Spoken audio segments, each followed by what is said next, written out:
उनको भर के ले जा रही थी। अब मैं इसमें इतना ही निवेदन करना चाहता हूँ कि मैंने मंत्री जी से कहा है, क्योंकि ये मामला एक तरह से टारगेटेड है। टारगेटेड इसलिए है कि कुछ सिलेक्टिव कार्रवाई की गई और कुछ पुलिस की कार्रवाई में देरी हुई। वो आप जान रहे हो, जो घटना पोलिंग पर हुई थी उसी समय कार्रवाई हो जानी चाहिए। तो इसके कारण इतने लोगों को इकट्ठा होने का मौका मिल गया, इसको मैं स्वीकार करता हूँ। तो जो भी हुआ है उसकी न्यायिक जांच कराई जाए, ऐसा मैंने मंत्री जी को कहा। मंत्री जी ने वहाँ भी कर लिया कि मुख्यमंत्री जी से करके पूरी घटना की न्यायिक जांच कराएंगे। सिलेक्टिव पुलिसकर्मियों ने ये शब्द यूज कर रहा हूँ, सिलेक्टिव कार्रवाई की, जो दुर्भाग्यपूर्ण है लोकतंत्र में। और लोकतंत्र में इस बात को भी बर्दाश्त नहीं किया जा सकता कि कोई किसी के चांटा मारे, हिंसा करे, पत्रकार को हमला करे। वो तो मेरी उपस्थिति में हुआ था, तो मैं आप सबसे खेद व्यक्त करता हूँ। पहली मांग ये। दूसरी ये जो पहले पुराने उससे ये जो मांग करते आए हैं कि इनका गांव उनियारा में लगे, तो मंत्री जी ने हाँ कर लिया है कि इनका गांव उनियारा में लग जाएगा। तीसरा है, इन्होंने तय किया है कि इनकी एक मांग ये है कि जो नुकसान हमारा हुआ है, गरीबों के मकान जल गए, कोई और सामान बढ़ गए, एक के 5 लाख चले गए, जेवर चला गया और चारा वगैरह सब जला गया, जो उसमें सरकार कुछ भरपाई करे। वो देखेंगे, कोई NDRF SDRF का अप्लाई हो तो वो सरकार करेगी। इनका एक कहना ये है, जो हमको बड़ा अच्छा लगा, हमने पुलिस की जानकारी में भी दे दिया कि इर्द गिर्द के ज़्यादा से ज़्यादा गांव इकट्ठे होंगे और इकट्ठे होकर फैसला करेंगे कि कोई अपराधी समाज कंटक हमारे गांव में प्रवेश नहीं करना चाहिए। उसका ये फैसला पंच पंचायत मौजूद लोग करेंगे और कोई हिंसा आज से अब से आगे उस इलाके में नहीं होगी। इसकी जिम्मेदारी पंच पंचायत करके जैसे गांव में होती है वैसा ये करेंगे, ऐसा इन्होंने फैसला किया है। बाकी जो है कार्रवाई या घटना अत्यंत दुर्भाग्यपूर्ण है। पार्टी, हमारी सत्ता इसको किसी भी तरह से उचित नहीं मानती। कार्रवाई की है, 60 लोग पुलिस ने डिटेन किए हैं। कल वहीं SP साहब थे, उन्होंने मेरे को कहा था 20 निर्दोष हैं, उनको हम छोड़ रहे हैं। तो हमने इनको भरोसा दिया है कि किसी निर्दोष को नहीं पकड़ा जाएगा, पकड़ लेंगे तो छोड़ा जाएगा जांच के उपरांत। और दोषी को, इनकी मांग है, दोषी कोई कहीं का भी हो उसको बख्शा नहीं जाए।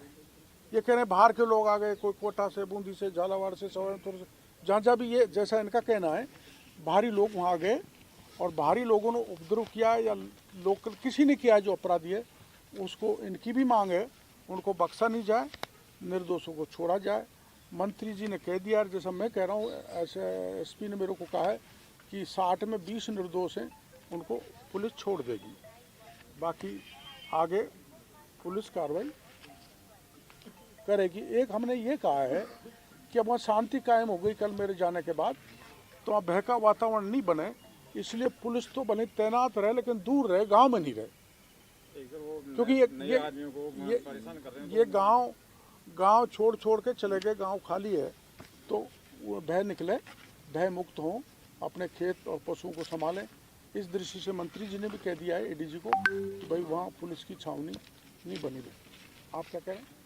नए आदमियों को जो टारगेट करें, उनको परेशान करें, तो उनको कोई दोषी हो तो कोई दिक्कत नहीं है। बाकी निर्दोष लोगों को मतलब लिस्ट बना के कलेक्टर साहब देखे 80-85 आदमियों की जो बना रखी है वो गलत है सर। बिल्कुल उनकी जांच की जाए। अगर दोषी हो तो भाई आप सुनो तो सही, आप मोटा उपाय ये करो कि उपद्रवी आपके इलाके में नहीं आना चाहिए। नहीं आएगा सर। मेरी बात सुनो, कल की भीड़ में अगर पत्रकार मर जाता तो मेरे भी वो लगती हथकड़ी, क्योंकि मैं षड्यंत्र का भागीदार बनता। और इतनी दूर था वो प्रेस रिपोर्टर आ रहा था, मैं भीड़ में इतनी दूर घुसा हुआ था। मैं एक ही कह रहा था, भाई मैं तुम बैठ जाओ, या शांतिपूर्ण तरीके में गांव देख आता हूँ, फिर तुमसे बात करूंगा, तुम्हारी मांग मानूंगा, कोई बात नहीं। वो एक crowd is a mindless creature. भीड़ कि कोई दिमाग तो होता नहीं, और इनोसेंट बच्चे भी उस भीड़ में थे, वो कर देते हैं ऐसा, ऐसी स्थिति बनती है। तो हाँ, ये मांग यही लेके आए, इनका गांव देवली से हट के उनियारा में लगे, इसकी जुडिशियल इंक्वायरी हो, ताकि पूरे ऊपर से लेकर नीचे तक किस किस का दोष रहा है, लैप्स प्रशासन की तरफ से रहा है तो वो जुडिशियल इंक्वायरी इसको तय करेगी। जैसा इनके कह रहे हैं पुलिस ने घर घर के उनको भीतर मारा तो वो पता लगेगा, इन्होंने कोई हमला किया पुलिस पे प्रशासन पर तो वो पता लगेगा। जुडिशियल इंक्वायरी हो, भयमुक्त वहाँ वातावरण बने, और ये पंचायत करके नॉर्मल सी करेंगे। अगर ज़रूरी हुआ तो मैं और मंत्री जी दोनों वहाँ जा सकते हैं शांति कायम करने के लिए, और लोगों को किसी प्रकार का भय नहीं हो, भय मुक्त करने के लिए। डॉक्टर पायलट, सचिन पायलट ने बयान दिया कि पुलिस का जो रवैया था वो बहुत बर्बरतापूर्ण था, पुलिस ने वहाँ पे बहुत ज्यादती की है, तो इसका आप क्या कहेंगे? और आपने भी कहा है कि सेलेक्टेड पुलिस वाले जो थे उन्होंने गलत किया है, तो उन पे क्या कार्रवाई की बात? वो जांच का मामला है। देखो ये बात सही है, एक सीधा देखो सिलेक्टिव कार्रवाई तो मेरे को यहाँ कहना नहीं चाहिए, नहीं मेरे खिलाफ भी दोषाम हुई है, मेरे मतदाताओं को ठोका पीटा है, वोट नहीं डालने दिए।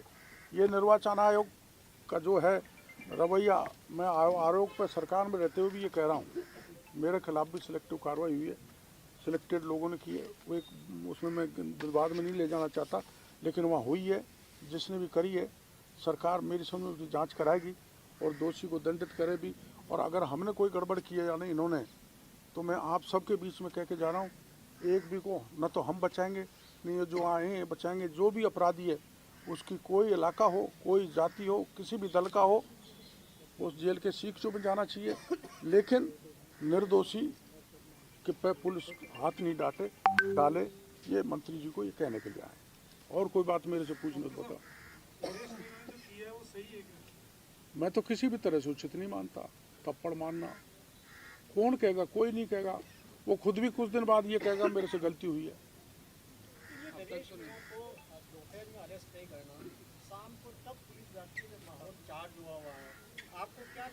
मैंने खुद डीजी साहब को फ़ोन किया कि आप रात में कोई कार्रवाई मत करो, वो रुक गए थे। जो कार्रवाई करनी है वो सुबह करना। यहाँ लैप्स है, यहाँ लैप्स है, तत्काल हो जानी चाहिए थी।